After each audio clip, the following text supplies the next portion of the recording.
Bonjour. Le display gagne sans cesse en précision. Tant et si bien qu'il est désormais possible d'adresser une publicité en fonction du comportement de l'internaute. Pour faire face aux abandons de panier, les sites marchands déposent en effet des traceurs électroniques, les fameux cookies. Ceux-ci sont en charge d'identifier le visiteur, notamment à l'aide de son adresse IP. Concrètement, quand le client abandonne son papier, le e-commerçant envoie son historique de navigation à ses plateformes d'affiliation pour qu'elles le retrouvent et lui affichent des bannières en fonction des produits qu'il avait consultés. Et comme un internaute retourne en moyenne 5 fois sur un site avant de finaliser sa commande, un tel système ne peut être qu'efficace. Du coup, environ une personne sur 5 clique sur des bannières de publicité ciblées. En plus, il s'agit généralement de celles qui disposent d'un pouvoir d'achat plutôt élevé.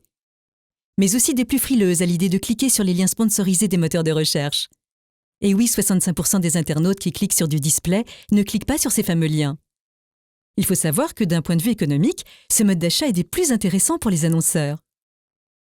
Il leur permet en effet un retour sur investissement directement mesurable. La facturation ne se fait alors plus en fonction du nombre d'annonces diffusées, mais de leur capacité à générer du trafic. Et le plus souvent, en coût par clic. Ceci dit, le display à la performance a aussi son revers. Les publicités ultra ciblées donnent à l'internaute le sentiment que ses moindres faits et gestes sont traqués.